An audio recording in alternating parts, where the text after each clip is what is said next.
Good evening, everyone. Welcome to Inside Artesian Basketball here on WREP 15 Sports. I'm your host, Eric Meyer, joined, as always, by Artesian head coach Kip Staggs. The Artesians wrap up their regular season this past week. We'll talk with the coach about those contests, and we'll also look ahead, as they will, towards sectional play that starts on Tuesday night on the road at Center Grove. Game number 2 Tuesday as the Artesians and Franklin Grizzly Cubs renew their rivalry, long storied rivalry between the Artesians and the Grizzly Cubs that'll happen on Tuesday night. First, though, we want to talk with the coach about the final 3 games of the regular season. We'll start with senior night, happened on Friday here against Whiteland. We talked about the seniors last week, but gave you an opportunity on Friday to honor them prior to the game. Yeah, it was a great reception by the home crowd, and our parents did a great job of recognize the seniors as well. It also gave us an opportunity to recognize the dance team. Their seniors, they've had a really nice season, and also our seniors that have been on our cheerleading squad. They've been fantastic all year. So, it was just a good night for a lot of people. We had a lot of seniors to recognize. They went from baseline to baseline, but just a nice reception by the home crowd. After that about 11.5-minute opening, I knew that because we recorded it for halftime and then came back a little bit late to start the third quarter, but a lot of people to recognize it's great for the fans to do that. But after that got underway, the game gets underway, and it's a contest. It's kind of a back-and-forth thing, kind of run through a bunch of different scenarios throughout the contest. You guys kind of had a chance there at the end of the game, put some pressure on Whiteland, got some turnovers, had a crack at it, just couldn't quite get over the hump, and Whiteland gets out of here with a narrow victory. Yeah, our guys fought hard. We were down 9 with about a minute and a half to go, and then had the ball in the possession with just 12-15 seconds to go, and had a layup, and their kid makes a nice play at the rim, and so we were right there. We had a slow start. We weren't able to take care of the ball the way we needed to in the first quarter, but we were able to get ourselves back in a position with a 3-point game at halftime, and then just a normal Whiteland-Martinsville basketball game. If you look back to the last 4 or 5 years, it's just been single digits. It's gone down the wire, and really nothing different this time. The Warriors come out. They play a little zone against you guys at parts of the contest as well, and they also shot the ball. You knew they were going to shoot it from 3, but they hit a lot of them. They shot, absolutely, Eric. They shot the ball really, really well. And, there were some that they were 23, 25 feet, and we're not going to contest too much farther outside the arc on a normal basis. And they had some guys that step out and knock those shots down. They were able to come away with the victory. Let's go ahead and take a look at some of the highlights from the contest against the Whiteland Warriors when the Artesians played on Friday night, senior night. Here we pick it up. We make a nice defensive play here, and we get in transition. Reed's looking for Tyler, makes a nice bounce pass, and Tyler's able to finish and kind of gets us going there a little bit. There's a nice reversal pass. Against the zone, you got to swing the ball, and you're going to be able to see us do that a couple times. The previous play, Damon knocks down a 3, and then we get the ball inside to Tyler, who puts it in. Here's a push up the side, and the ball gets reversed to the top of the key, and Tyler's able to knock it down. And you see it's 15-10 right through during this stretch. And here they really extend that zone out, and we set a little ball screen. Chase does for Reed, and he knocks the 3 down, and it's 20-13 at this point. And you see us really trying to get in the paint. Andy does a nice job driving from the top of the key, and he's able to finish. 20-15. Here's a post feed from Damon into Tyler, and he's able to put it in. And so, we really you got to attack the zone from inside out, and we're able to do that quite a bit. Here's Andy with a knockdown 3, and when he's settled like that, he can make those shots. And we get off to get behind here in the second quarter, double digits. But to credit our guys, we're able to get within a single digit, within a possession there late in the quarter. Here's a steal by Andy, and he's able to lay it in and get an and one. And so, and then we throw one in here at the buzzer to make it a 3-point game. And here's that little ball screen, but Reed rejects it and is able to get to the free throw line and knock it down with a nice little short jumper. As you see through the third quarter, we're really getting in the paint here. Chase played really well. He battled hard, really got some putbacks for us, and did a nice job. Here's a defensive rebound by Reed, and he kicks it out to Andy, who's not able to put it in, but Chase is there to clean up. And so it's a 1-point game at that point in the third quarter. You see it's pretty highly contested.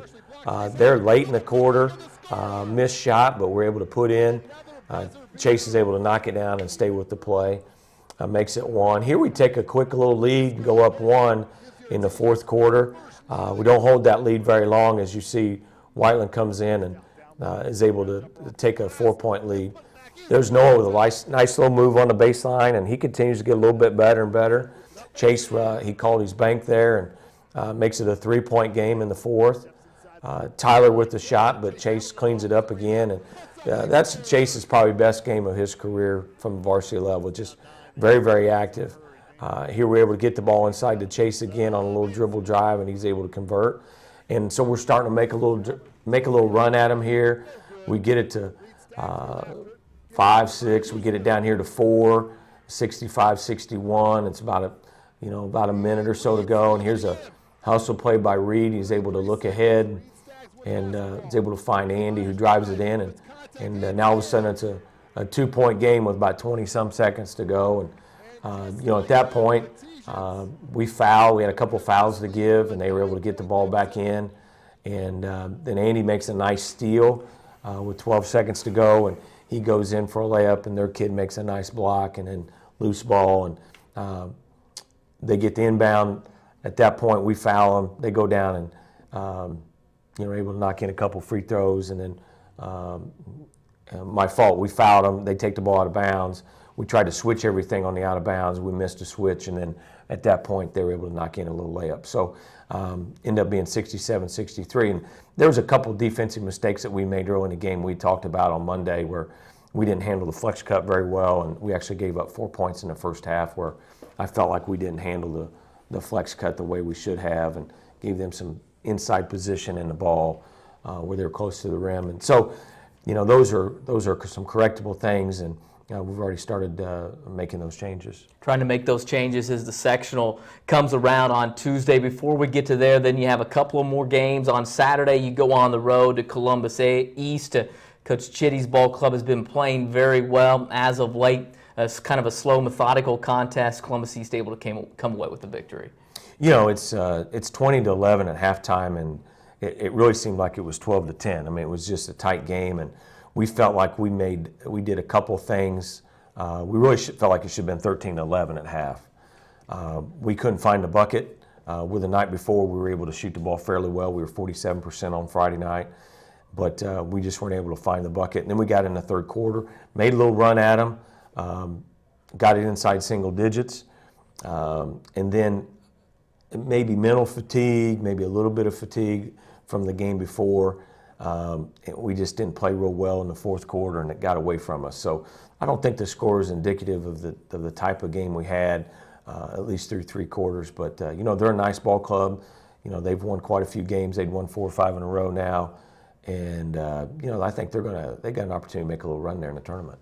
We talked about it too last week that you'd wrap up the regular season on the road at Avon, and really it's not a conference game. You already know who you're going to play in the tournament. That game's always kind of been that way for either ball club, but you go into Avon and probably facing the most athletic team that you've faced all year, and the Orioles come away with the win on Wednesday. Very, very athletic. Long, jump well, quick.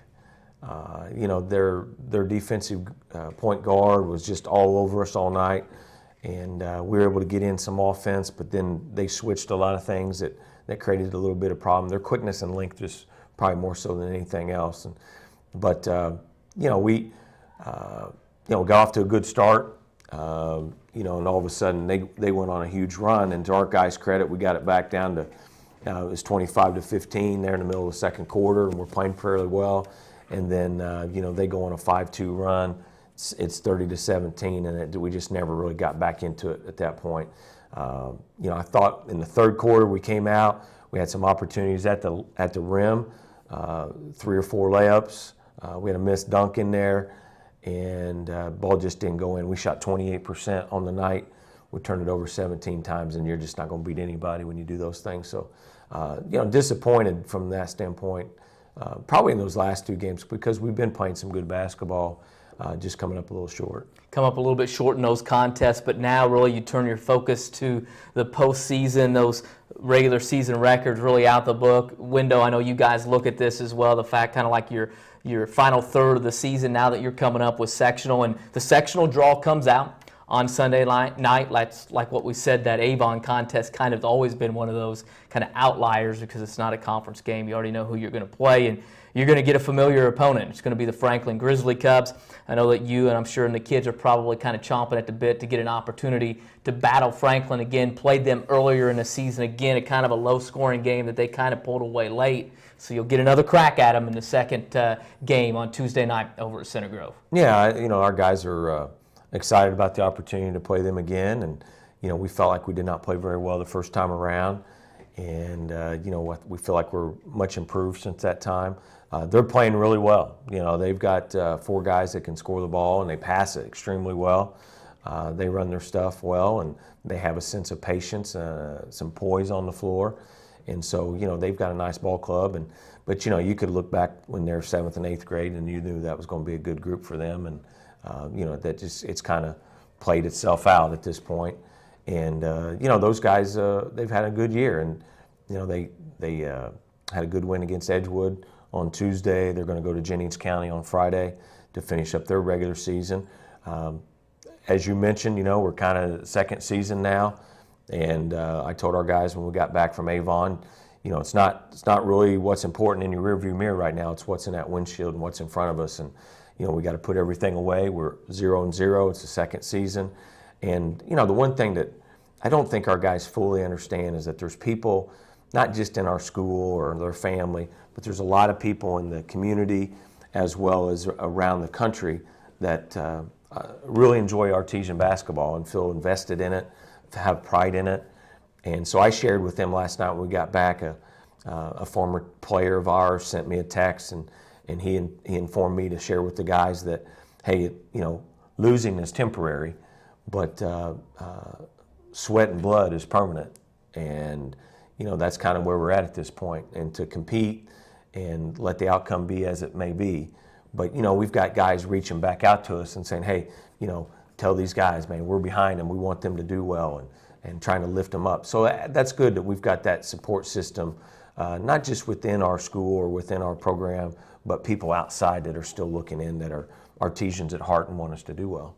Trying to get you guys ready to give a little bit of support, like you said, for that opening round game against Franklin. It's a team, like you alluded to, you're familiar with these kids. You were with basically them when they were in 7th and 8th grade, younger kids. So you guys have that familiarity with them, not to mention it's a conference opponent, so you're familiar from there, and you played them again this year. What do you learn from that opening game that maybe you could help in the game coming up on Tuesday? Well, I thought we just played way too fast the first time we played them. We just, we'd make 1 or 2 passes and throw it up there, and without any chance of a rebound, and/or we'd turn it over. I think we were so hyped up for that game, and our guys wanted to do so well that we just kind of lost our sense of composure and purpose. And so, we need to have a lesson in composure, got to have a lesson in poise. And, at times we've done that really well. And so, we're going to have that composure and poise when we play. Obviously, limit turnovers. And we're going to have to shoot the ball. They're a team that shoots the ball pretty well. And, we're going to have to find the bucket. And, we're going to have to be able to control the offensive end as well as defensively, do a good job on them. But I think most of this is going to be between our ears and how we approach the game, how we approach preparation the next 3 or 4 days, how we prepare our bodies away from the court. All that stuff comes into play. And so, everybody plays hard at this time of year. Everybody. If you're worth any salt, you're going to play hard at this point. If you have anything to play for, you're going to play hard. So that's a moot point across the board. So what the difference is how you prepare mentally, and then at some point being able to score the ball. Being able to do that, being able to execute as well. coming up, you have a little bit of a different schedule. You're not going to play this weekend. It's a Tuesday night game. It's a little bit odd.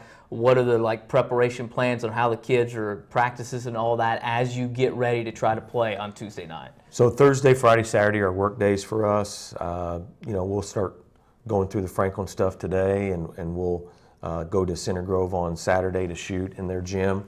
That's one of the luxuries you have when you're in the sectional and you don't play at a facility. You have that option to go. So we'll go up there on Saturday, and then Monday was just to be a cleanup day. And so, obviously legs are important for the week, and so we're going to have to not only be fresh mentally and focused, but we're going to have to be fresh physically. So, those are 3 or 4 things that we'll be doing here over the next 4 or 5 days in preparation for our game on Tuesday. All right, Coach, we appreciate it. Good luck over there on Tuesday. Appreciate it. Tickets for the sectional are available in the athletic office. They're $10 for the entire week, and they'll be $6 at the door. So, you save a little money by buying that season pass, that season ticket, and we'll have those on sale until Tuesday morning. Get out there to the Artesian Athletic Office and get over there to Franklin and help support the Artesians as they battle the Grizzly Cubs, I should say, over at Center Grove as they battle the Grizzly Cubs in the second game Tuesday night of the Center Grove sectional. As always, I'd like to thank the coach for coming in and going through a couple of takes to get this thing right. But as always, I'd like to thank the head coach, Kip Staggs. For Kip, along with the RTV2 class who helped produce it, I'm Eric Meyer. We'll see you again next time inside Artesian Basketball.